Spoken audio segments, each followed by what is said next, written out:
नमस्कार, मैं NB24x7 से बिमल सिंह पटना के पारस अस्पताल में गुरुवार को हुई शूट आउट के जर में दो दोस्त की कहानी। जो दोस्त बालिग नहीं हुए थे उससे पहले जुर्म की दुनिया में दाखिल हो चुके थे और उनके बाद दोनों ने मिलकर दर्जन से ज़्यादा कत्ल को अंजाम दिया। दोनों को उम्रकैद की सज़ा हो गई। अब दोनों दोस्त जेल में थे।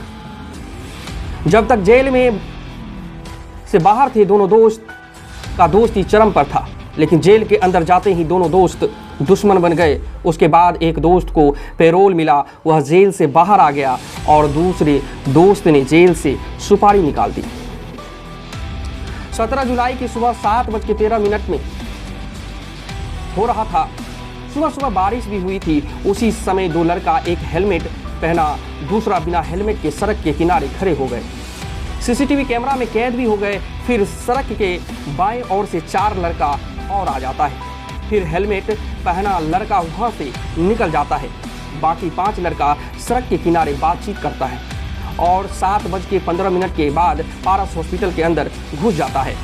4 लड़का टोपी पहनना और एक बिना टोपी का बिना रोक टोक के दूसरे मंजिल पर स्थित कमरा नंबर 209 में घुस जाता है, जिसमें चंदन मिश्रा एडमिट था। सबसे पहले अंदर घुसने वाला शख्स न टोपी पहना है न हेलमेट। उसके बाद सभी अंदर घुसता है। लगभग 10 से 15 सेकेंड के बाद 4 शूटर कमरा से निकलकर भागता है, लेकिन एक शूटर जो पहले घुसा था वह लगभग आधी मिनट के बाद निकलता है। वह आराम से वॉक करते हुए निकलता है।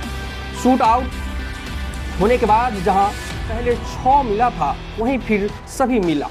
अब वापसी का वक्त था। स्कूल यूनिफॉर्म में एक लड़की जाती हुई दिखाई देती है।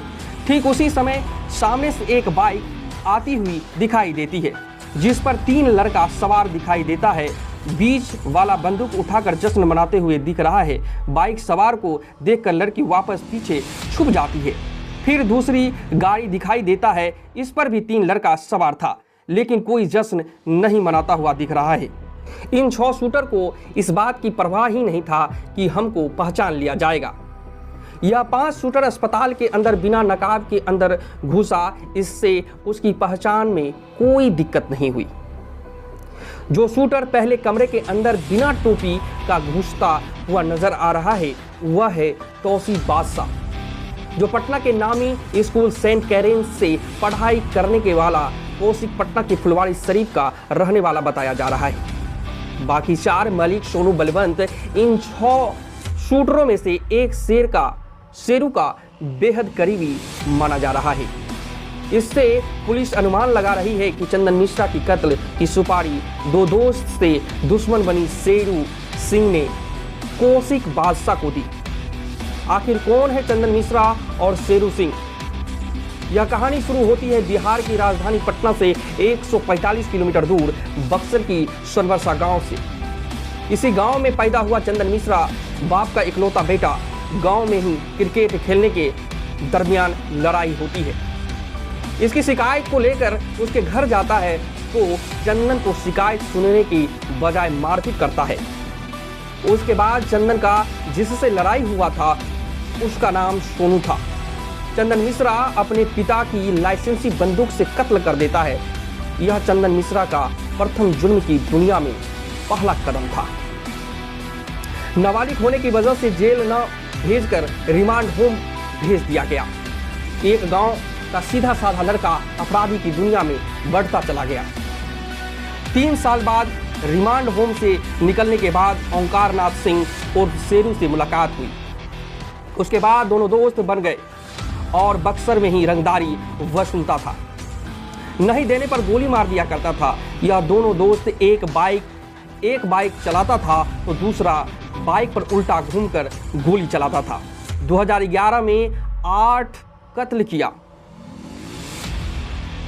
केसरी नामक व्यापारी को कहकर गोली मारी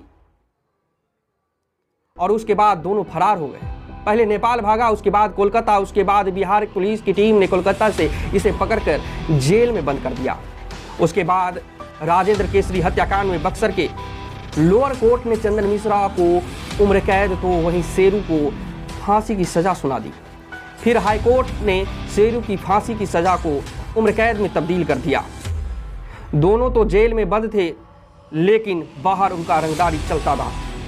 इसी में पैसा को लेकर दोनों दोस्त में दरार आने लगी। कहा तो ये भी जाता है कि चंदन मिश्रा के घर किसी लड़की से शेरू का संबंध का पता चंदन मिश्रा को चलता है। दुश्मनी का यह भी कारण हो सकता है।